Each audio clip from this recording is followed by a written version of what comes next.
myself, welcome back to your YouTube channel at ang agenda lang natin today is magpapahilot at ito ay libre lamang, wala tayong ginastos.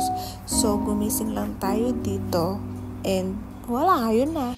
So guys, ngayon kala ko naman next week may massage. Ngayong araw pala tayo, ginising pa ako tayo, may mata ko namumula pa.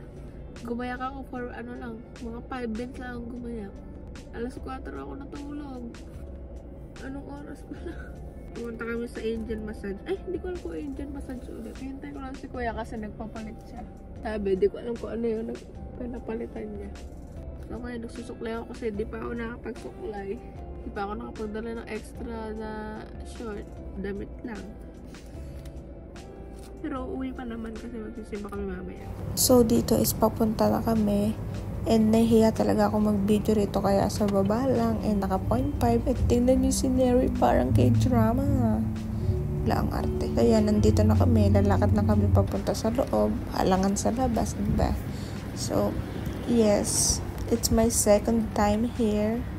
I know what to expect. Pero iba yung ngayon talaga. Talagang nasulit ko tong araw na to. Kung ano sinasabi ko. So, ito, nag-wait lang kami dito kasi wala pa yung masahista kasi maaga kaming dumating.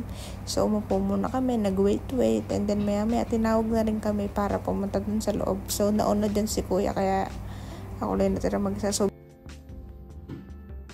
binigay na sa akin tong tuwalya.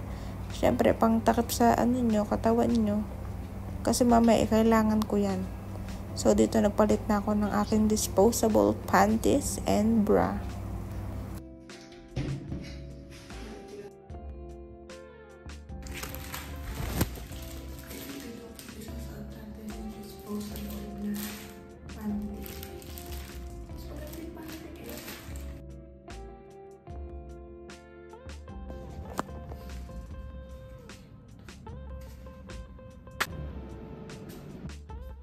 And dito is tapos na akong hilutin dyan. So, ikukwento ko na lang kasi hindi ko naman pwede i-video yun kasi nakakahiya.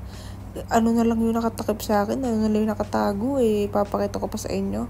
So, dito, yan yung steamer. Basta dyan ako yung ulo ko lang yung nakalabas. Tapos napakainit talaga sa loob. Ini-steam ka talaga parang lechon. So, yan. Magbo-blower lang ako. Diba nga, hinilot yung ulo ko, yung buhok ko, yung balikat ko. Tapos, maya-maya, pinadapa na ako sa higaan. Tapos, hinilot na yung buong katawan ko. Hanggang, kuko sa paa.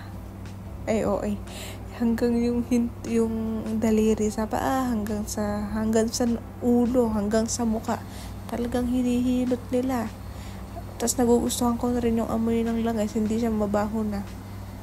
Para sa akin kasi noon para siyang weird pero ngayon hindi na, so talagang nakaka-relax lang.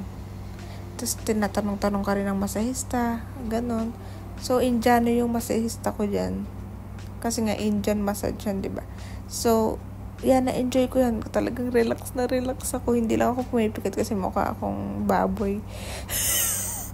Kasi yung tiyan ko kasi nakabukol.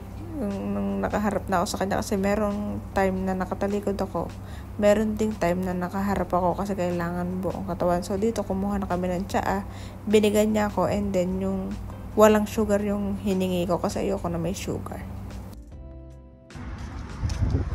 And papunta na nga kami dito sa bahay. Tapos nakita ko pa tong junk shop na to na puno ng bisikleta kasi dream ko talaga dati na bumili ng mga bike dun sa mga kung ano sinasabi sa mga junk shop nga. Yung gusto ko yung mga ganyan, mga second hand na, second puwet na, basta.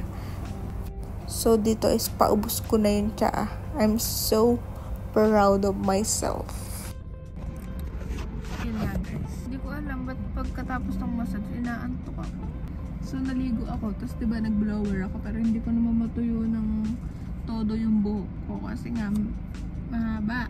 Medyo basa pa pero matutuyo naman yan sa init din. Napakainit na, nagluluha na nga ako. Di ko alam kung sa antok to, sa init. So, naubos ko yung baka sabihin niya, di ko inubos. No, first time kong pumunta doon, uminom ako ng ganito. Si ate, naglagay sila ng sugar.